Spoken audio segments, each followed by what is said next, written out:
Mark, can you talk about the conditions you suffer from? I suffer from, apart from having liver cancer and cirrhosis of the liver and hepatitis C, I also suffer from attention deficit disorder. And yeah. What sort of impact has ADHD or ADD had on your life, do you think? Well, I think it's destroyed my life. I mean, we had no knowledge of this when I was growing up.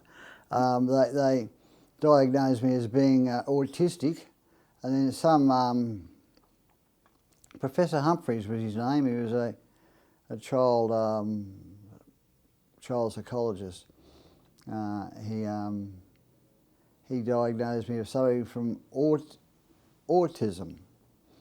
He said I was about 25% autistic, and I was at his place one day, and I was looking at a screen with numbers, with letters on the screen. I just used to have to say G, F, H, 2, 7, 77, 92, A, B, Z, C, all this stuff. Well, that ran out. I went downstairs, and he was hanging downstairs, and hung himself. And so I went outside and knocked on the car window, hopped in the back of the car, and said, "The session's over, Mum." So the doctor say, "How did it go?" "Oh, it went all right." And I drove home.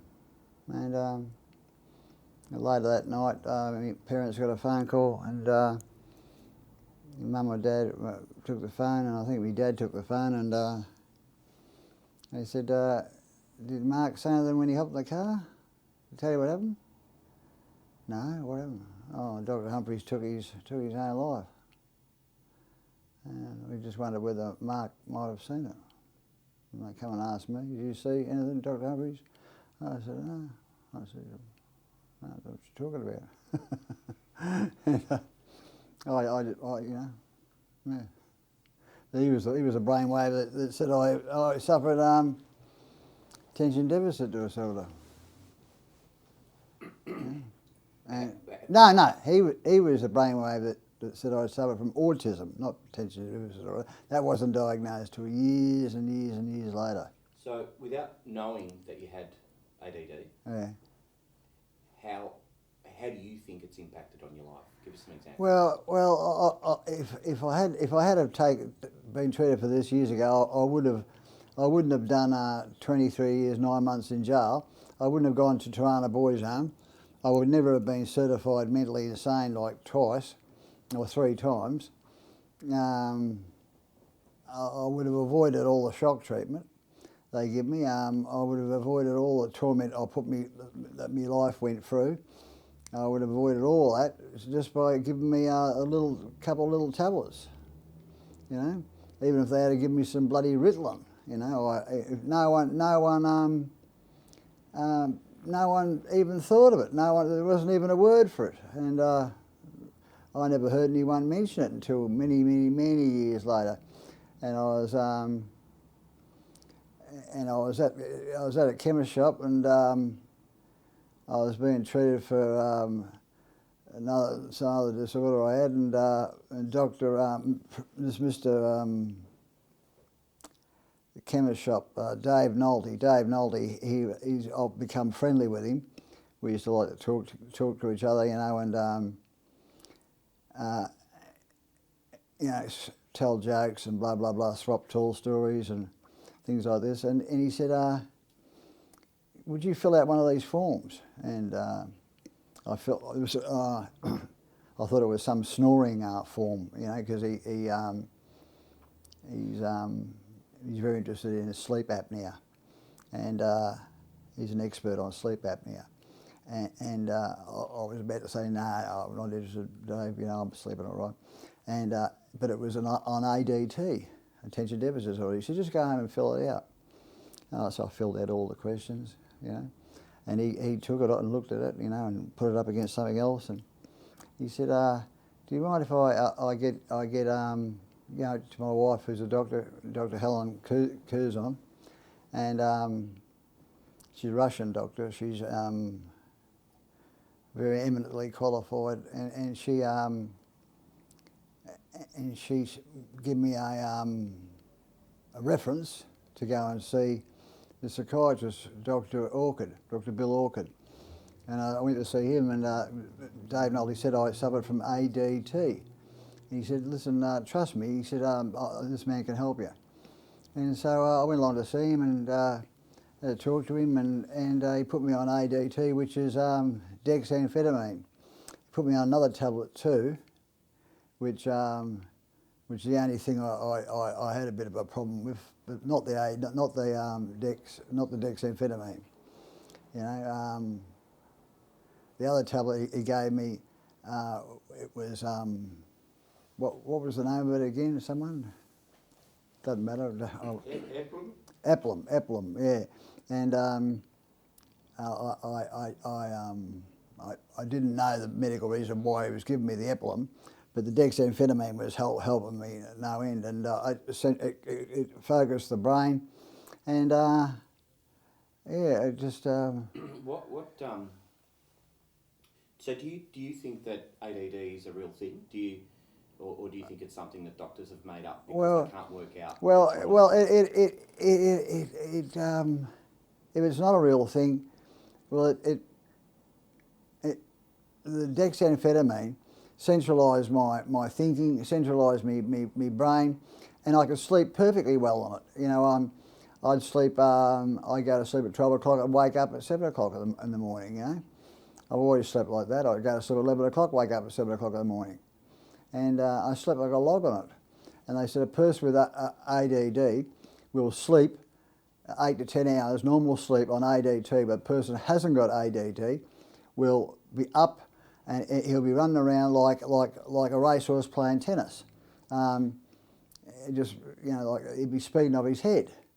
And because a person with ADD is virtually equivalent, is virtually immune, can't really feel the side effects of any form of methamphetamine, and that is true about me. I sleep very, very well, and I've used that methamphetamine in you know, since 1984. You know, I started using it in jail. You know, and that was my problem. And I like methamphetamine. You know, it's Andrew Dominic said, trouble was a speed and beer man. Well, I was too, yeah, and speed and beer, and I used to like others, but I slept perfectly well on them, perfectly well.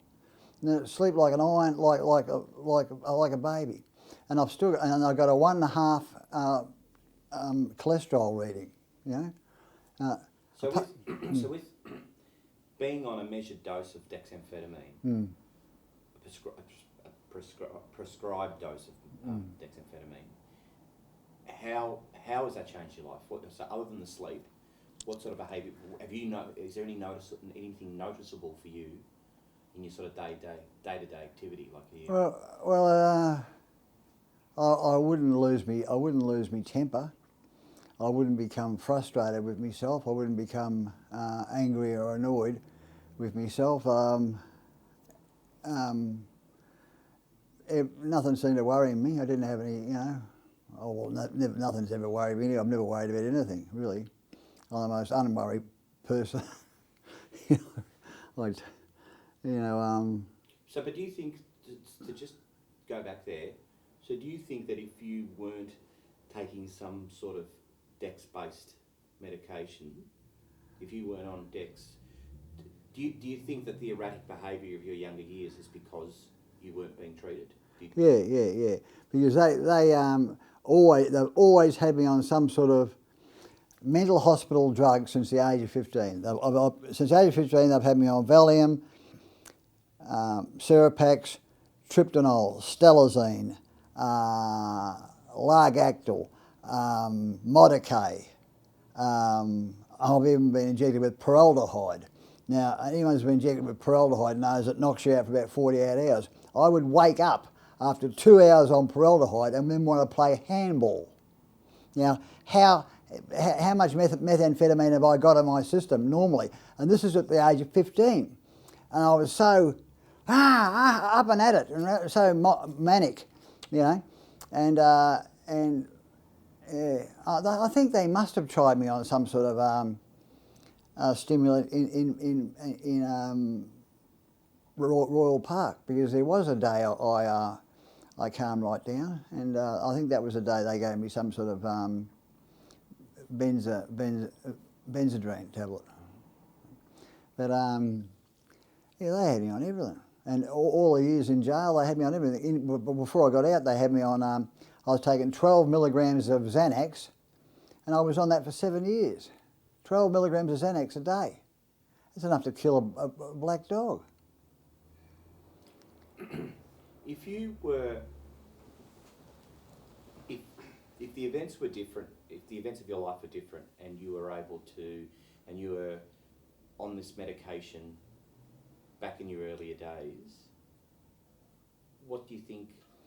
Well, I don't think anyone would have ever heard of Chopper Read.